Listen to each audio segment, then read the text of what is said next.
Nidia, on l'a appris en effet hier de sources gouvernementales françaises. La procédure de reconnaissance de ces passeports par la France aura au final pris un peu moins d'un mois, puisque les autorités de Bamako ont remis le spécimen type au service consulaire français le 10 mars dernier seulement.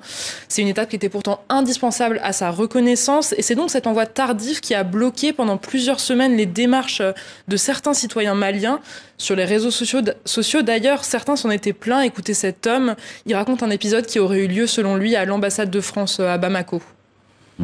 Quand ma femme a voulu déposer le passeport pour sa demande de visa, le consulat lui a dit « Ce passeport, on ne peut pas le prendre. Si ça avait été un passeport CEDEAO, oui, mais celui-là, non. » On a tout fait, mais ils ont refusé et ils ont dit à ma femme de repartir. On n'a pas compris.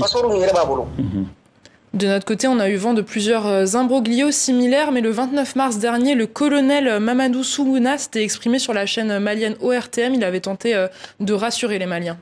Tout début est difficile.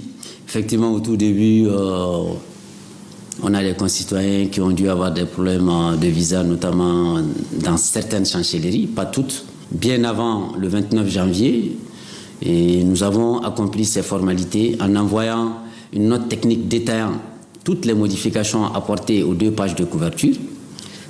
Qu'à cela ne tienne, il y a certaines chancelleries, je crois 2 ou 3, qui sont revenues après en demandant une version physique du spécimen.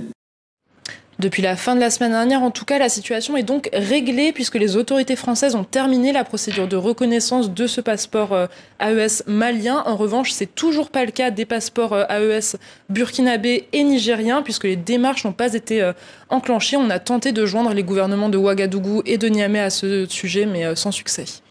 Et Lola, dans ce dossier, il y a autre chose qui interroge. Ces passeports estampillés AES sont produits par une société française. Un choix surprenant au vu des relations glaciales entre Paris et Bamako. Bah oui, Nidia, et l'entreprise, elle s'appelle Idemia et en fait, elle produit ces passeports maliens depuis 2015 à raison de 12 à 16 000 documents chaque mois en moyenne.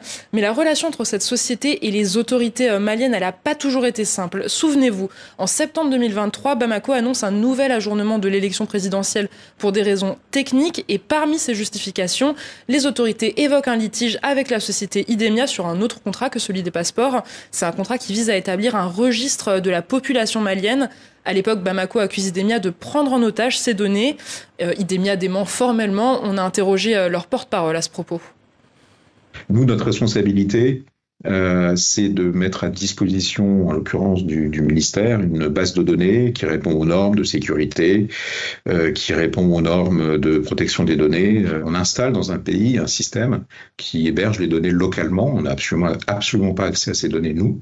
Une fois qu'il est installé, c'est terminé, ça appartient à l'État malien, c'est de la responsabilité de l'État malien de l'opérer et de le faire fonctionner.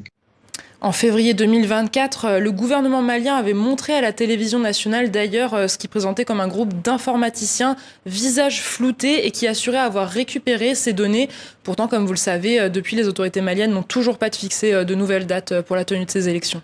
Et encore, avant cela, en 2022, déjà une organisation de la société civile malienne avait mis en cause l'attribution du marché des passeports à Idemia. Oui, la justice malienne, elle avait même convoqué Jean-Yves Le Drian, le ministre français des Affaires étrangères de l'époque, après cette plainte. Il s'était pas rendu sur place, mais à Bamako, une enquête avait été ouverte pour atteinte aux biens publics et autres infractions. La justice disait alors soupçonner une attribution frauduleuse du marché des passeports à la société Idemia.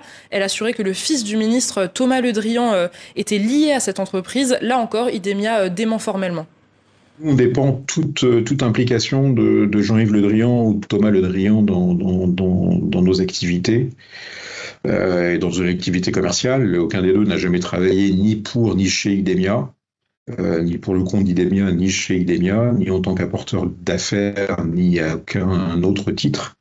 Et donc, on dément absolument toute information et allégation dans ce sens.